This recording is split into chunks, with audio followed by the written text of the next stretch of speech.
कहाँ जाते हैं हमें समझ में नहीं आता। लोग यही जिंदगी जी रहे हैं इसी में, मच्छर में, मक्खियों में। इसलिए आज मेयर मैडम अगर यहाँ से जाएंगी उनको भी यही देखना पड़ेगा कि किस तरह से कूड़े में लोग। मेयर मैडम किस अपने आवास पर बैठी रहती हैं या फिर शिमला में घूमने चली जाती हैं। इस धूप के समय में उनको पता नहीं है कि शहर के हालात क्या है। तो बार बार चेतावनी दे रही हूँ कि अगर एक हफ्ते के अंदर अंदर पूरा शहर साफ ना हुआ तो पूरे शहर का कूड़ा मैं ट्रालियों में भरकर आपके आवास के बाहर और आपके नगर निगम के बाहर फेंकूंगी। वो जनता के मालिक नहीं है, आप जनता के सेवक है, मालिक हम हैं। अगर हमने आपको कुर्सी पे बिठाया है तो हम आपको गिराने की भी हिम्मत रखते हैं और आने वाले चुनाव में आपको यही कूड़ा दिखाएगी जनता और यही ठेंगा दिखाकर आपको कुर्सी से नीचे गिराएगी। क्योंकि आज हमें समझ में आ चुका है कि इनका तालमेल भ्रष्टाचार के मामले में इनके हिस्सेदारी हो चुकी थी पार्षदों और कमिश्नर की और मेयर की, इसलिए अब उन्होंने उसको तबादले को रोकने की अपील की गई है। तो ये भ्रष्टाचार है, राम राज्य इनके शासन में नहीं आ सकता। नमस्कार, आप देख रहे हैं वॉइस ऑफ पानीपत और मैं हूं आपके साथ सोनम। आप अपनी स्क्रीन पर ये जो तस्वीरें देख रही हैं, ये तस्वीरें हैं पानीपत के नगर निगम मेयर कार्यालय के बाहर।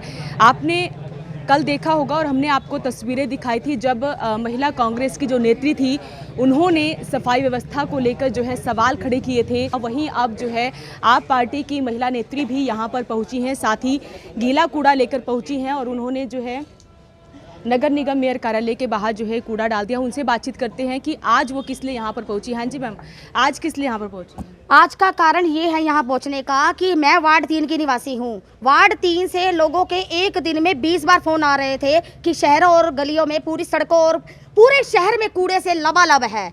आज मैं ये कहना चाह रही हूँ कि जब 3.5 करोड़ का टेंडर लगाया जाता है फिर भी शहर की सफाई नहीं हो जाती है। मेयर मैडम किस अपने आवास पर बैठी रहती हैं या फिर शिमला में घूमने चली जाती हैं। इस धूप के समय में उनको पता नहीं है कि शहर के हालात क्या है। आज हम उनको इसकी ये गंदगी दिखाने आए हैं कि आप भी देखिए कि शहर में ऐसे कूड़े के ढेर जगह जगह पड़े हैं। और मैं ये कहना चाहूँगी 3.5 करोड़ रुपया आपने कहाँ लगाया। आज हमें अभी जानकारी मिली है कि वहाँ के पार्षद ने ठेकेदार को फोन करा कि मेलाराम पार्क के पास सारी सफाई कर दी जाए क्योंकि विधायक जी आ रहे हैं। क्या हमारे शहर की सफाई केवल तभी होगी, उसी गली और सड़क की सफाई होगी जहां पर विधायक जी आएंगे, यहाँ पर मेयर मैडम आएगी, जहां पर जनता रहती है, जनता टैक्स का पैसा देती है, उनको कोई सफाई व्यवस्था उनके लिए दुरुस्त नहीं होगी। उनको क्या नरक की जिंदगी जीनी पड़ेगी, कब तक? इसीलिए आज मैं मेयर मैडम को चेतावनी देने आई हूँ। आज हमने कूड़ा कलेक्ट करके नगर निगम के बाहर फेंका है। अगर हम टैक्स का पैसा नगर निगम में देने आते हैं, ये कूड़ा लेना भी आपकी जिम्मेदारी है। हमारा एरिया कोई डंपिंग स्टेशन नहीं है, उसको डंपिंग स्टेशन मत बनाओ। अगर आपने उसको डंपिंग स्टेशन बनाया तो मैं सारा कूड़ा उठा के आपके नगर निगम के बाहर फेंकूंगी। और मैं आपको बार बार चेतावनी दे रही हूँ कि अगर एक हफ्ते के अंदर अंदर पूरा शहर साफ ना हुआ तो पूरे शहर का कूड़ा मैं ट्रालियों में भरकर आपके आवास के बाहर और आपके नगर निगम के बाहर फेंकूंगी। फिर मुझे मत कहना कि ऐसा क्या हो गया, क्योंकि ये गंदगी जो आज शहर जिस जिंदगी में जी रहा है, जिस नरक की जिंदगी जी रहा है, वो आपको भी महसूस होनी चाहिए कि किस तरह की जिंदगी आज आपको, किस तरह की जिंदगी वो जी रहे हैं, किस तरह की बदबू आती है, ये आपको आज दिखना चाहिए। इसी आप कह रही हैं कि किसी वार्ड में जो है मेयर को और विधायक को आना था तो सड़कें साफ हो गई थी, गंदगी हट गई थी, तो वो नेता हैं तो जब वो आएंगे तो सड़कें तो साफ होंगी। अच्छा, उनके आने से साफ होगी क्या? वो टैक्स दे रहे हैं, उनको तो सब सुविधाएं फ्री में मिल रही हैं, तो उनके लिए क्यों सफाई है? वो जनता के मालिक नहीं है, आप जनता के सेवक है, मालिक हम हैं। अगर हमने आपको कुर्सी पे बिठाया है तो हम आपको गिराने की भी हिम्मत रखते हैं और आने वाले चुनाव में आपको यही कूड़ा दिखाएगी जनता और यही ठेंगा दिखाकर आपको कुर्सी से नीचे गिराएगी। क्योंकि आज जनता इतनी त्रस्त है कि वो पूरे शहर में हाहाकार है। कह रहे हैं कि आप, जैसे कि आप बता रही है कि एक हफ्ते बाद अगर नहीं होगा तो लोग कह रहे हैं कि आने वाले समय में रामराज आएगा और कुछ दिनों का आप वेट कर सकते थे कि शहर में हो सकता था सफाई हो जाए। रामराज में क्या षड्यंत्र रचे जाते थे? रामराज में आज आप पिछली हाउस की मीटिंग में आपने देखा होगा, पार्षदों द्वारा कहा जा रहा है कमिश्नर भ्रष्टाचारी है, इनका तबादला किया जाए।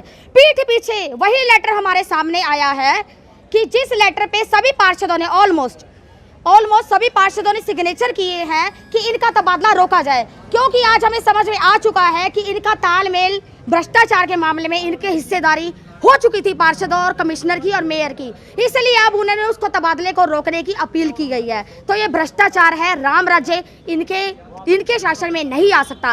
राम राज्य लाने के लिए हमें एक ऐसी सरकार चुननी पड़ेगी जो जनता के लिए काम करे, ना कि लेवर अपने संतान के लिए काम करे या अपने घरों के लिए काम करे।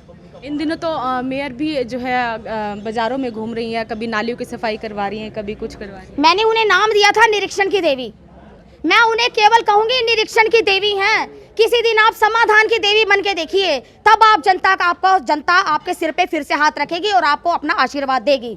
लेकिन आप केवल निरीक्षण की देवी निरीक्षण करती हैं, उसके बाद जाके आप अपने ऑफिस में बैठ जाती है, अपने घरों में बैठ जाती है। लेकिन वहां पर आप उस समय तो जनता के सामने तो एक फोन करके झाड़ देती हैं, डांट देती हैं अधिकारी को, और बाद में आप कहती हैं अधिकारी ही हमारी बात नहीं सुनते। अगर आपके अधिकारी ही बात नहीं सुनते तो आपको मेयर पद से इस्तीफा देनी चाहिए, इस्तीफा दे दीजिए ताकि हमारी शहर की जनता को थोड़ी सी राहत मिले। आज आप यहाँ पर इस तरीके आप कह रही हैं कि आप चेतावनी भी दे रही हैं कि अगर एक हफ्ते के अंदर शहर भर में सफाई नहीं होगी तो आपका अगला कदम क्या होगा? मेरा अगला कदम ये होगा, हर वार्ड में जाकर हम ट्रॉली भेजेंगे, वहाँ से खुद कूड़े जहाँ पे डंपिंग स्टेशन इन्होंने बना रखे हैं वहाँ से कूड़े की सफाई करके हम नगर निगम के बाहर और इनके आवास के बाहर फेंकेंगे, ताकि इन्हें भी पता चले कि किस तरह से शहर की जनता नरक की जिंदगी जी रही है। तो ये हमारे साथ थी आप पार्टी की महिला नेत्री, जिन्होंने जो है चेतावनी दी है कि अगर शहर में एक हफ्ते के अंदर अंदर सफाई व्यवस्था दुरुस्त नहीं होती तो उनका अगला कदम क्या होगा वो आपने खुद सुना। तो आपसे अपील, आप इस वीडियो को ज़्यादा से ज़्यादा शेयर ज़रूर करें। आप ये देखिए कि पानीपत के अंदर करोड़ों रुपए के टेंडर लगाने के बावजूद भी जनता गंदगी के ढेर के अंदर रहने को मजबूर है। और आपके माध्यम से ये पूछना चाहते हैं कि जो ये करोड़ों रुपए के टेंडर हैं, 50-50 लाख के टेंडर, आप उसके ऊपर 7.5-7, 8-8 करोड़ रुपया खर्च कर रहे हो, उसके बावजूद भी आपसे गंदगी के ढेर ज्यों के त्यों हैं। आखिर ये इतना जो पैसा है ये जा कहाँ रहा है? क्या आपका ये सारा पैसा भ्रष्टाचार के लिए है? जो जनता की खून पसीने की कमाई ये अफसर और जो ये आपके नगर निगम के पार्षद हैं और जो मेयर हैं, ये बंद कमरों के अंदर ये खाने का काम कर रहे हैं। तो आज हम उसी के लिए ये कचरा उठा करके इनके बाहर फेंका है, ताकि इनको एहसास हो कि आम जनता कितनी गंदगी के अंदर रहने को मजबूर है। इस तरीके से एहसास हो जाएगा? ऐसे जी इनके आँख, नाक, कान सब बंद हैं।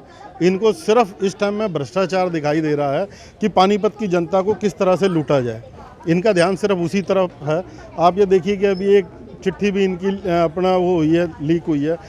एक तरफ तो ये उस कमिश्नर को बिल्कुल भ्रष्टाचारी बता रहे थे और दूसरी तरफ उसी को ही यहाँ से अपना रोकने के लिए ये अपना वो लेटर इश्यू कर रहे हैं, उस पर साइन कर रहे हैं। तो ये इनका दोहरा चरित्र है, जनता के सामने बिल्कुल साफ साफ आ चुका है।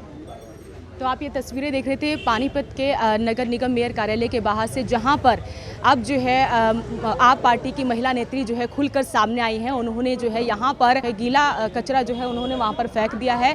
अब देखने वाली बात होगी, क्योंकि शहर में इन दिनों सफाई व्यवस्था का बुरा हाल हो चुका है।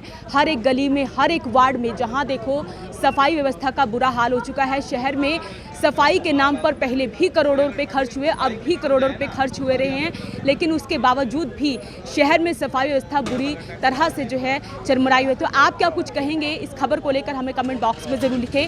साथ ही वीडियो को ज़्यादा से ज़्यादा शेयर जरूर करें। मेरे सहयोगी प्रदीप पांचाल के साथ मैं सोनम, वॉइस ऑफ पानीपत।